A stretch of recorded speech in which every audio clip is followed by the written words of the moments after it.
This is all about really a particular style that you're going for. We're not playing fast, we're not doing anything overly complex, but we are playing some pretty obscure notes. And we're just getting a particular feel with these notes as well. So we'll talk about that as we go through this lesson. Now, if you're on my Patreon, before we get started, if you're on my Patreon, you have the tabs you can download, and you also have the backing tracks, the full mix, and also a track. I think these tracks are like a minute and a half long a piece. You also have just the bass and drums. I give that to you so you can jam along with. That's a lot of fun. In any case, these are the two riffs. I'm just going to play them each one time, and then we'll get right into going over the notes here.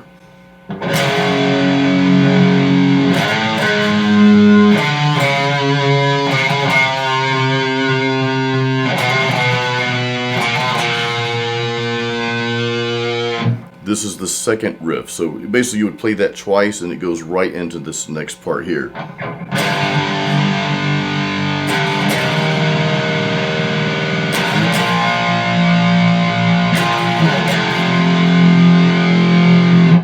Three power chords. Again, very simple, and we're going to talk about some tiny little nuances that you'll hear as you're playing this riff, or these two riffs rather. So first we start out with, and I'm in standard tuning, by the way. I know most of you know that, but just for those who are new, I'm in standard tuning. We are playing an F sharp power chord. We're starting out with that, and after I play that, let that ring out for a bit, I'm going to go down to the 4th fret, and this is one of those tiny little nuances, one of those little things that add some character. I'm going to go from the 4th fret after playing that power chord and kind of slide up to the 5th fret, then back to the 4th fret. Okay, then we're going to go over to the next string. These next few notes are all single notes, by the way. You've got the one power chord, then we jump into just these real simple single note patterns here. So then we go over to the A string and we go 5-4. Okay, no slides on that one. We go 5-4, and then we're going to go 3-4-3. So it's going to sound like this.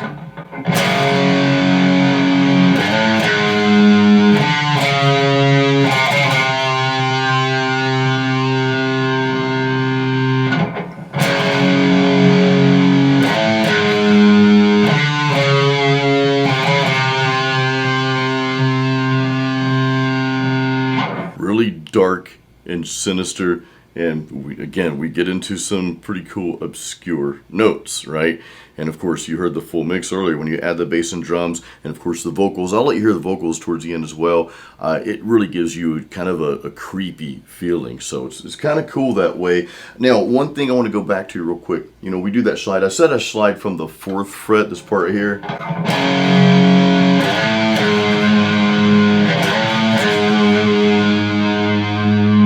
As I played that more, I think I'm starting like at the 3rd fret. What I want to tell you though is that it really doesn't matter.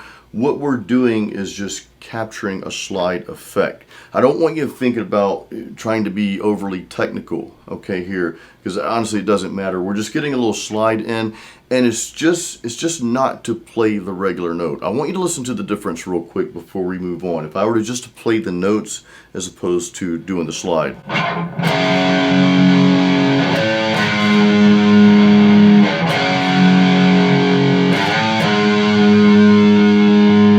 There's just a slight added piece of character in my opinion. Now, you don't have to do that all the time. You don't have to do it at all. So there's no right or wrong way. It's just the way I wrote this particular piece.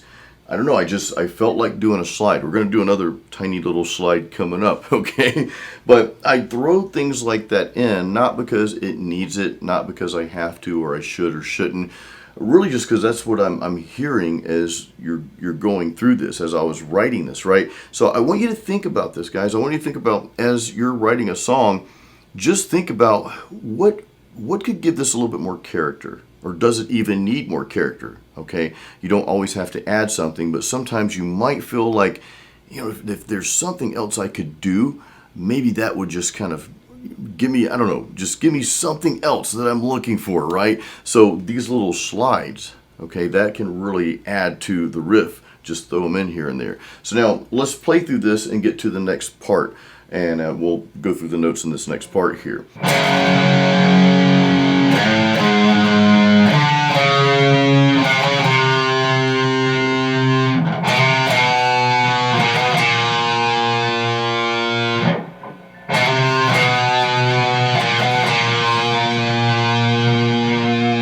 So you hear that tiny little slide there once again, and it's right after I do that 3-4-3. Then I'm going to go to the 2nd fret and slide back up to the 3rd fret. And then we've got like a 1-2-1. So something you notice, it's almost like a chromatic pattern that we're doing. We're going to play this all the way through. Actually, let's just do that now, because again, this is kind of slow and kind of really simple, right? But listen to the chromatic pattern that we're going through here, right? And I'll throw the tabs up so you guys can play along with this. Let's play this through just a couple of times.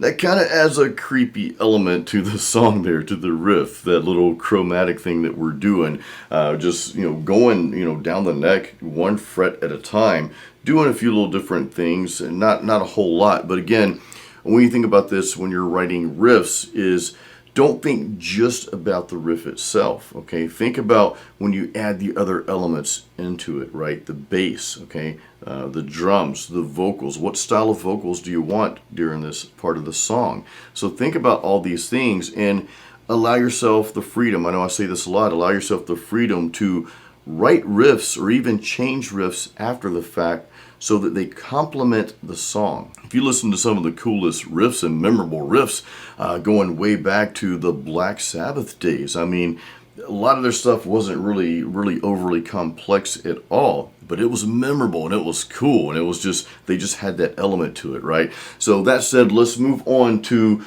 much easier part, and I know that was pretty easy, but this one's pretty simple too. But again, guys, I can't stress this enough. This is not about, well, let's find an easy riff to play or whatever. It's not like a beginner's thing. It's just what serves the song. So this is the second part to that. After we play that twice, we go right into this.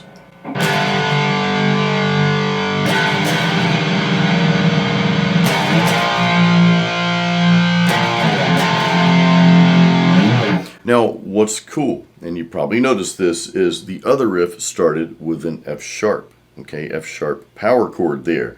And then we did our little chromatic riffs on the A string there, but now we come up to starting on a G power chord, okay, and technically this would be a G minor, and we're going to take that G power chord, we're going to play that, but then we're going to play what I call a really cool variation of the power chord. So in this case, we're going to move, I've got my pinky finger on the 5th fret of the A string, I'm going to move it up to the 6th fret. So now, instead of the G and the D, we've got a G over D sharp, okay? So this.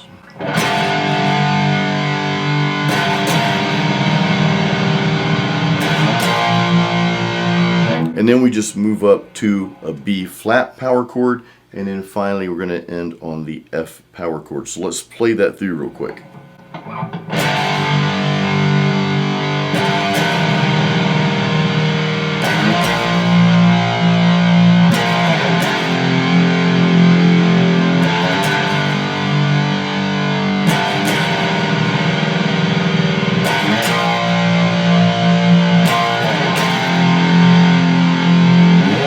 It is time for our guitar chat, but real quick guys, if you do not have my free practice guide called Metal Riffs and Licks, grab a copy of that. There's a link in the description of this video. Grab that real quick. I give this guide away to all my YouTube subscribers, and it's literally helped thousands of other metal guitar players. Now if you have my free practice guide, then hey, take a look at my online guitar courses. I've got a course called Metal Guitar Apprentice. If you're just starting out, or if you need to revisit the fundamentals of metal guitar, that's a great course to get into. I also have Metal Riff Master, over 80 metal riffs for you to learn, combining different techniques and such. So links to all this goodness is in the description of this video. I mentioned several times throughout this lesson, I hope you enjoyed this by the way, but I mentioned several times that this lesson was not about speed. However, it's not really necessarily a beginner's lesson, even though it's kind of a beginner's lesson.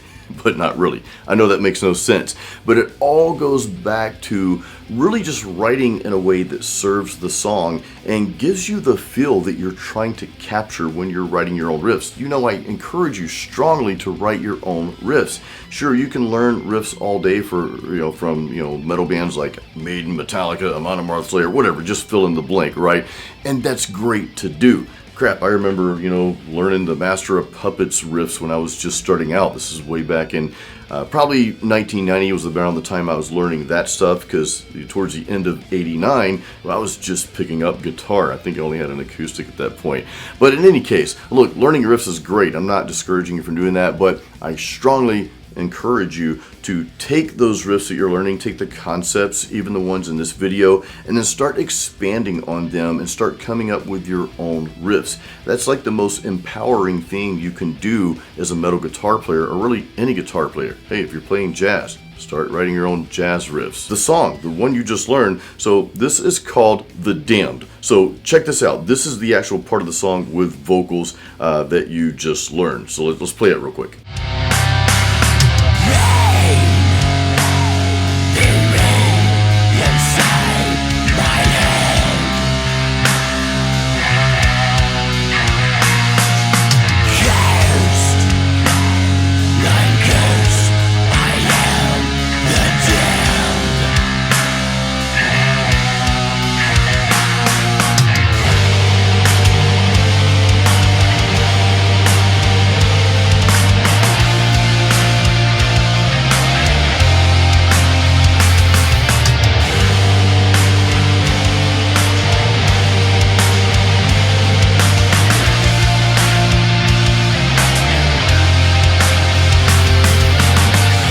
So yeah, that's the part of the song. Of course, you heard the vocals in there. It is more of a doom metal meets death metal song, like I mentioned in the beginning of the video. And then it goes into where you were playing the rhythm part for it, goes into two guitars doing this harmonizing tremolo picking pattern. If you guys would like to learn that part, let me know. I'll be happy to put that out here on YouTube as well. Also, I want to bring up the lyrics to that song. Pretty powerful in my opinion, and it's kind of about like, okay, well, you feel like everything in your life has just gone to crap. You feel like you're damned. You are the damned, and that's kind of what the song is leading up to. In the end, I give a little positive note on that, because I don't want you to walk away feeling like you are damned. You're not damned, and that's a whole conversation for maybe another video. So in any case, I do have a complete lyric video on this song. If you guys want to support that, I'll throw a link to that video right here. That is the Damned lyric video. I also have a recent video on harmonizing. I know I just talked about that, and again, I'm happy to put that video out there for that part you heard earlier. But if you want to learn more about harmonizing rhythms, I've got a video up here for that as well. So guys, thank you for watching. I do appreciate your support on the channel here. As always, keep it metal and keep playing music.